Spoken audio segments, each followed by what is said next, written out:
নমস্কাৰ প্ৰিয় দৰ্শক, মই ইন্দ্ৰাণী আপোনালোক আটাইকে পুনৰ এবাৰ মোৰ পাকঘৰত স্বাগতম জনাইছোঁ। আজি মই বনাব লৈছোঁ ৰসমলাই। জন্মাষ্টমীৰ এই শুভ ক্ষণত মাহ প্ৰসাদৰ লগত ৰসমলাইৰ প্ৰসাদো এবাৰ দি চাওকচোন, মনত কিন্তু খুব এটা সুন্দৰ অনুভৱ পাব। প্ৰিয় দৰ্শক, অতি সহজ পদ্ধতিত মই এই ৰসমলাই আপোনালোকৰ সন্মুখত বনাই দেখুৱাম। গতিকে ভিডিঅ'টোৰ তলত লাইক এটা দিবলৈ নাপাহৰিব, আৰু যদিহে এতিয়ালৈকে মোৰ চেনেলটো আপোনালোকে ছাবস্ক্ৰাইব কৰা নাই, এইমাত্ৰ ছাবস্ক্ৰাইব কৰি লওক আৰু ওচৰত থকা বেল বাটনটোও দবাই দিব, যাতে মই আপলোড কৰাৰ লগে লগে ৰেচিপিবোৰ আপোনালোকে গম পাই যায় আৰু চাব পাৰে। মই অনুৰোধ কৰিছোঁ আপোনালোকে প্ৰথমৰ পৰা শেষলৈকে ভিডিঅ'টো মন দি চাওক। ৰসমলাই বনোৱাৰ যিবোৰ ষ্টেপ আছে সেইবোৰ ভালদৰে ফ'ল' কৰক, আপোনালোকৰ ৰসমলাই খুব ধুনীয়া হ'ব। আহক তেনেহ'লে দৰকাৰী সামগ্ৰীখিনি এবাৰ চাই লওঁ আৰু সহজ পদ্ধতিত মই ৰসমলাই কেনেকৈ বনাইছোঁ চাই লওঁ আহক।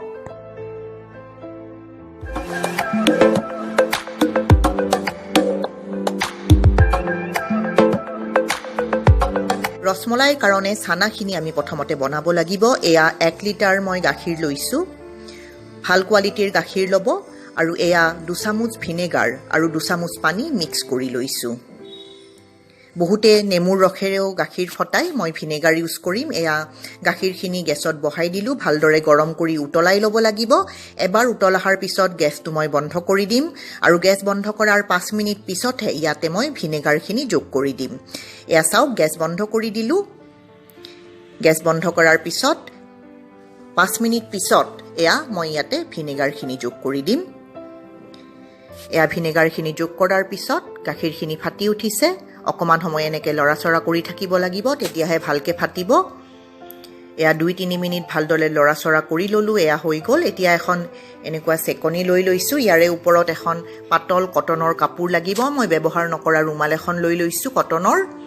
এতিয়া এনেকৈ ইয়াতে চেকি দিম। এইখিনি চেকাৰ পিছত ভালকৈ ঠাণ্ডা পানীৰে এইখিনি ধুব লাগিব। এয়া চাওক, ঠাণ্ডা পানীৰে খুব ভালকৈ ধুই ল'ব লাগিব, যাতে ভিনেগাৰখিনি ভালদৰে গুচি যায় ইয়াৰে পৰা। এতিয়া ৰুমালখনে এনেকৈ চাৰিও ছাইডৰ পৰা উঠাই আনি এটা ভালকৈ টোপোলা বান্ধি ভালদৰে চেকি দিব লাগিব। একদম ভালদৰে আতি দিছোঁ মই, অকণো যাতে পানী নাথাকে। এতিয়া এটা এনেকৈ টোপোলা বান্ধি কিটচেনত আলাই থৈ দিম। এনেকৈ আলাই থৈ দিম, হেংগিং কৰি থৈ দিম। হেং কৰি থ'লেহে ইয়াৰ পৰা ভালদৰে পানীখিনি যাব। পানী থাকিলে ৰসমলাই ভাল নহ'ব। এতিয়া চানাৰ এই টোপোলাটো মই প্ৰায় 45 মিনিট সময় এইদৰে হেং কৰি থৈ দিম, যাতে গোটেইখিনি পানী ইয়াৰ পৰা নোহোৱা হৈ যায়। চানাখিনি মই হেং কৰি থৈ দিলোঁ। এতিয়া ৰসমলাইৰ যোগাৰখিনি কৰোঁ আহক। এয়া মই গাখীৰ লৈছোঁ 1 লিটাৰ। খুব ভাল কোৱালিটিৰ গাখীৰ ল'ব। ভাল কোৱালিটিৰ গাখীৰ ল'লে এইখিনি সোনকালে বনাব পাৰিব।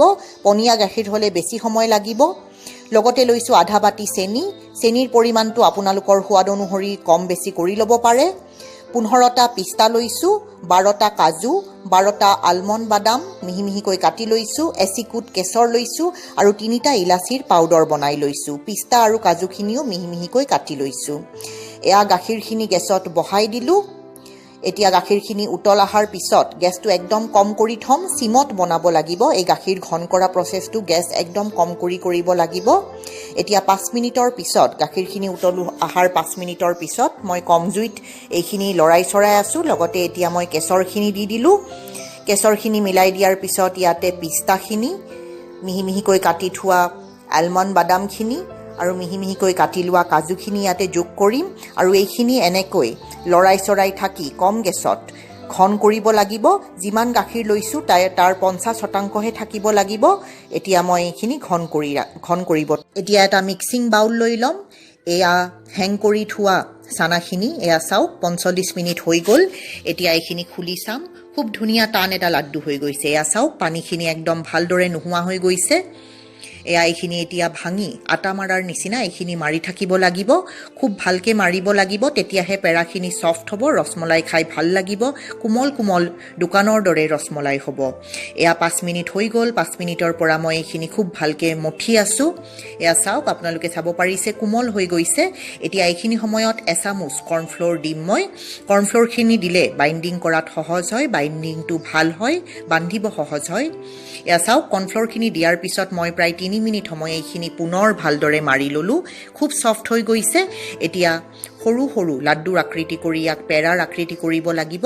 এয়া চাওক, এনেকৈ সৰু সৰু লাড্ডু কৰি প্ৰথমতে 2 হাতৰ মাজত অকণমান চেপি পেলাই পেৰাৰ আকৃতি কৰিম।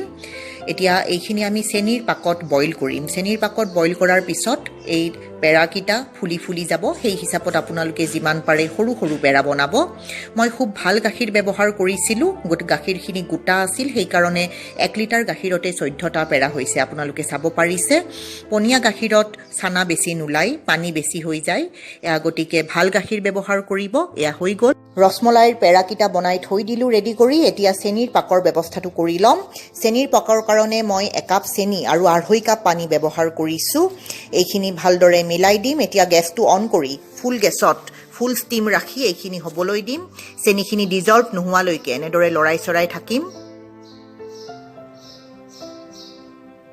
চেনিখিনি প্ৰায় ডিজলভ হৈ গৈছে এতিয়া ঢাকন মাৰি ফুল ষ্টিমত এইখিনি উতল আহিবলৈ থম চেনিৰ পাকখিনি উতল আহে মানে গাখীৰখিনি চাই লওঁ আহক এয়া চাওক গাখীৰখিনি ঘন হৈ গৈছে মই মাজে মাজে লাৰি চাৰি দি আছো গাখীৰখিনি এইখিনি সময়তে ইয়াতে ইলাচিৰ গুড়িখিনি আৰু চেনিখিনি যোগ কৰি দিম এয়া গাখীৰখিনি প্ৰায় 50% হে ৰৈ গৈছে মই 1 লিটাৰ গাখীৰ ব্যৱহাৰ কৰিছিলো প্ৰায় আধা লিটাৰ মানহে ৰৈ গৈছে খুব ধুনীয়া ঘন হৈছে গাখীৰখিনি কেশৰ দিয়াৰ কাৰণে খুব ধুনীয়া কেশৰী ৰং হৈছে এয়া চেনি আৰু ইলাচি গুড়ি দিয়াৰ পিছত 5 মিনিট সময় বই ভালদৰে লৰাচৰা কৰি দি আছিলো এইখিনি হৈ গৈছে গেছ বন্ধ কৰি দিম আৰু এইখিনি এখন ঢাকন দি থৈ দিম ঠাণ্ডা হ'বৰ কাৰণে গাখীৰখিনি থৈ দিম ৰসমলাইৰ গাখীৰখিনি ঠাণ্ডা হয় মানে চেনিৰ পাকখিনি চাই লওঁ আহক খুব ধুনীয়াকৈ উতলিছে ঢাকন গুচাই চালো এতিয়া বনাই থোৱা পেৰাকিটা ইয়াতে এটা এটা কৰি সাৱধানে দি দিব লাগিব গেছৰ ফ্লেমটো বঢ়াই থৈ দিব হাই ফ্লেমত এই কামটো কৰিব লাগিব এটা এটাকৈ ভালদৰে পেৰা সাৱধানে দি দিব এয়া চাওক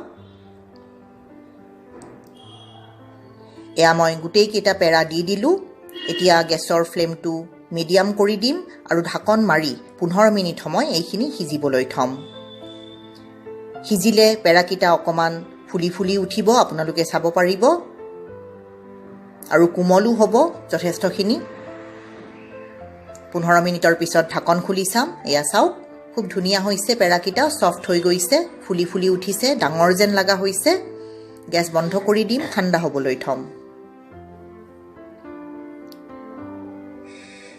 ৰসমলাইৰ গাখীৰখিনি খুব ধুনীয়াকৈ ঠাণ্ডা হৈ গ'ল এয়া চাওক এতিয়া এটা সাৰ্ভিং বাউল লৈ এইখিনি এতিয়া শিফট কৰি দিম ইয়াতে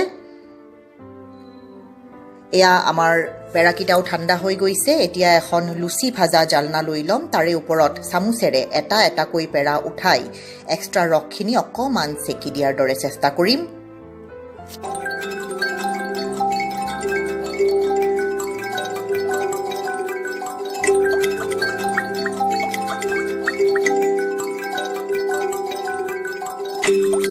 দৰ্শক এয়া চাওক এটা এটাকৈ পেৰা লৈ মই লুচি ভাজা জালনাখনত চামুচ এখনেৰে অকমান হেঁচি হেঁচি দি এক্সট্ৰা যিখিনি চিৰাপ আছে সেইখিনি পেলাই দিছোঁ আৰু এয়া গোটেইখিনি মই গাখীৰত ডুবাই দিলোঁ প্ৰিয় দৰ্শক এয়া ৰসমলাই বনাই মই আপোনালোকৰ সন্মুখত পৰিৱেশন কৰি দেখুৱাইছোঁ গাৰ্নিচিঙৰ কাৰণে অকমান আলমণ্ড আৰু পিস্তা সজাই দিছোঁ এতিয়া 2-3 ঘণ্টাৰ কাৰণে ইয়াক ফ্ৰিজত থৈ ঠাণ্ডা হোৱাৰ পিছত পৰিৱেশন কৰি খাওক খুৱাওক আৰু খাই কেনেকুৱা পালে কমেণ্ট এটা কৰি জানিবলৈ মোক নিশ্চয় দিব মই আশা ৰাখিছোঁ আজিৰ এই ৰেচিপিটো আপোনালোকে ভাল পাব বুলি প্ৰিয় দৰ্শক আজি সময় উলিয়াই আপোনালোকে মোৰ এই ৰেচিপিটো চালে অশেষ ধন্যবাদ পুনৰ লগ পাম অতি সোনকালে আৰু এটা নতুন ৰেচিপিৰ সৈতে ধন্যবাদ